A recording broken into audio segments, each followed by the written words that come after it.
수성구, 가장 유명한 대구에 있는 수성구 범호동에 10년차 이내 준신축 아파트라고 할 수 있습니다.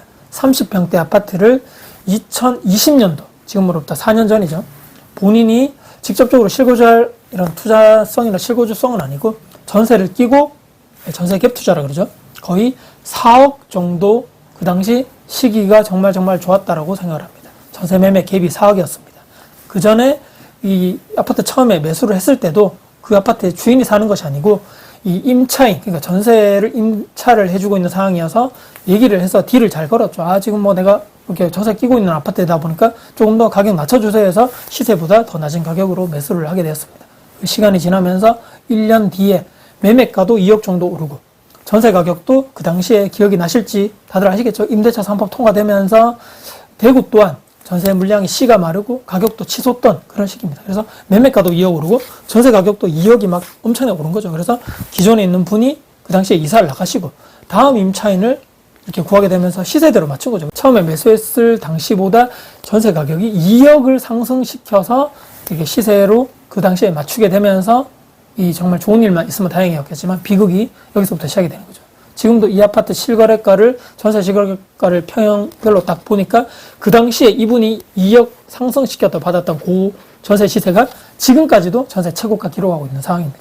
그 이후부터 다들 아시겠지만 미국발 뭐 금리가 엄청난 뭐 비연준에서부터 자이언트 스텝을 밟으면서 엄청나게 올라갔죠. 대구는 또 엎친 데 덮친 격으로 물량이, 입주 물량 또한 쌓이면서 미분양도 쌓이고 설상가상 전세 가격, 매매 가격 동시에 막 폭락하게 됩니다.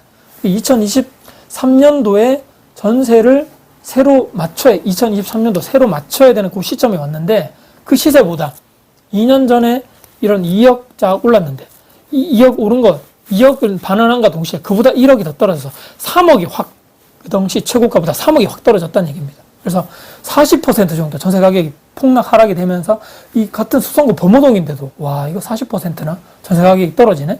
절대 가격 자체가 높기에 이 금액이 엄청 높은 거죠. 일반 직장인이 3억이라는 돈 2년 만에 어떻게 뭡니까? 이분은 미래를 위해서 내 아이가 수성구 이렇게 범호동 학군이 좋죠. 그래서 내가 지금 이분 아직 자녀가 어린데 나중에 내가 미래에 아이가 크고 초등학교나 중학교 정도 들어가면 그때 내가 이분의 임차 있는 전세금을 내드리고 내가 들어가면서 실거주하면서 그 좋은 학군에서 내가 애를 키우려고 지금은 이렇게 구축 아파트 이런 월세에 살고 있지만 몬테크라 그러죠. 거기 살고 있으면 미리 내가 전세를 껴두고 아파트를 사두는 전략 그까지 좋았는데 꾸준히 올라주길 바랬지만 2년 만에 갑자기 역전세 3억 매매가 또한 본인이 샀던 금액보다 지금 하락해 버린 상황입니다. 버텨야 하나 말아야 하나. 아니 여기서 제가 또 퀘스천 마크를 이분께 질문을 드렸습니다. 아니 2년 전에 2억이 상시켜서 받은 그 2억이란 돈, 아니 돈 받아서 현금으로 가지고 있거나 아니면 통장에 넣어놨거나 뭐 있을 건데 추가적으로 투자를 하지도 않았다고 제가 얘기 들었고, 아니 그 2억 그 받은 그 돈 어디 있나요? 제가 물어봤는 거죠. 그래서 물어봤더니 여기서 정말 또 개인적인 사정이지만 양쪽에 이런 부모님 있죠. 결혼했으니까 본인의 이런 아버님 갑작스럽게 큰 병이 1년 전에 이렇게 탁 되면서 입원도 하시고 수술비에 들어가고 큰 목돈이 제대로 된 이런 보험이 없으셨다 하더라고요. 그래서 거기에 큰 목돈 좀 들어갔고, 이 본인의 와이프, 이 장인 장모 쪽이죠.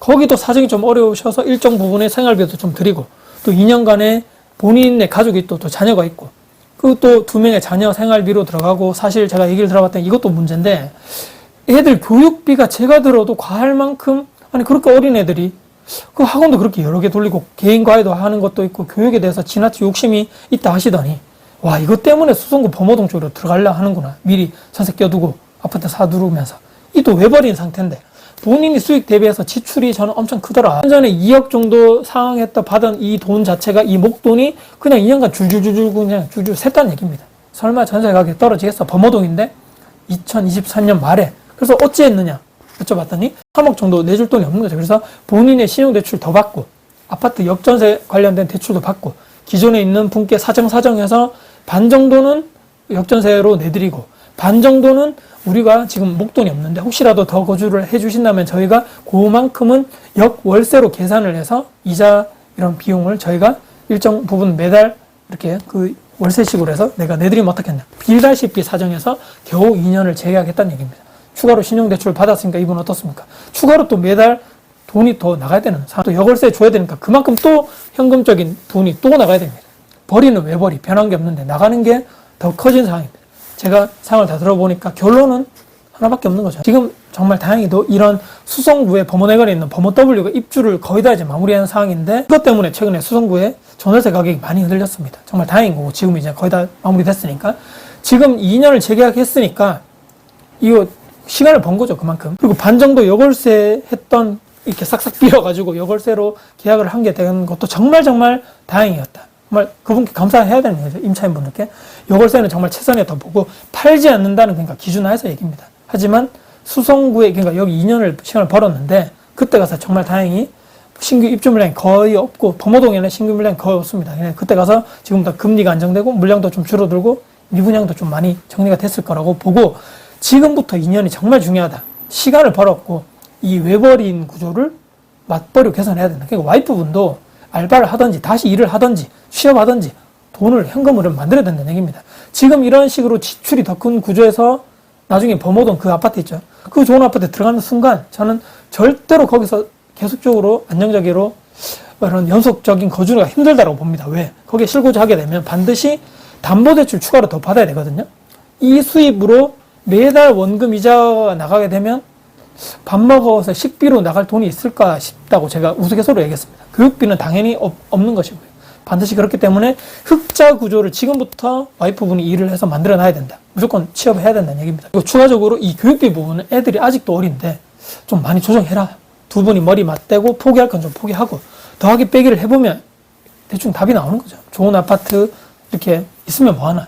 대출 받아서 실거주하는데 매달 나가는 고정비용을 계산을 해보라. 내가 과연 거기에 실거주할 수 있는 현실적으로 소득이 되는지 철저하게 반성하시고 앞으로 2년간은 무조건 이런 적자 구조에서 흑자 구조를 무조건 만들어야 된다. 이런 실패 사례를 다시 경험하지 않기 위해서 노력하시고 절약하시고 돈을 좀 더 벌어서 모아야 된다는 얘기입니다. 정말 안 되겠다 싶으면 정말 미안한 얘기지만 매도를 하고 소득 대비해서 가능한 아파트 가격대로 다시 가는 것이 모두를 위한 길이다. 마지막으로 한번 여쭤봤습니다. 이 아파트를 왜 그 시기에 매수를 했냐라고 여쭤봤더니 100만 원 넘게 상담 컨설팅을 받은 사람이 그 시기 그 아파트를 추천해줘서 이렇게 얘기를 하는 거죠. 근데 이런 소득 구조, 그분이 그때도 외벌이었고 지금도 외벌인데 그렇게 외벌인 구조에서 그런 지출이라든지 수익 구조에 대해서 이렇게 상담을 해보거나 여쭤보지 않았냐. 근데 그런 거는 없었다고 얘기하는 거예요.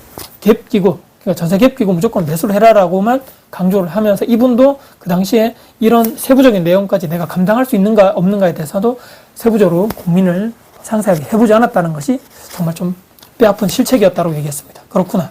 단타할 게 아니라 거주할 거라면 장기적으로 이렇게 수입 지출을 한 번쯤은 정리를 해보셔라고 제가 영상을 보시는 구독자님들께도 꼭 강조를 드리고 싶습니다. 오늘 상담 사례, 내가 과연 감당 가능한 투자 자산을 내가 한 번쯤은 계산해 보시고 장기적인 관점에서 우리가 생각을 해보자라는 말씀 드리면서 영상을 마무리하겠습니다. 영상 여러분께 도움이 되셨다면 구독, 좋아요, 알람 설정, 댓글 주시고요. 영상 주변 분들께 공유될 가치가 있다고 생각하신다면 널리 공유 부탁드리겠습니다. 여러분들 진심으로 응원하겠습니다. 화이팅입니다.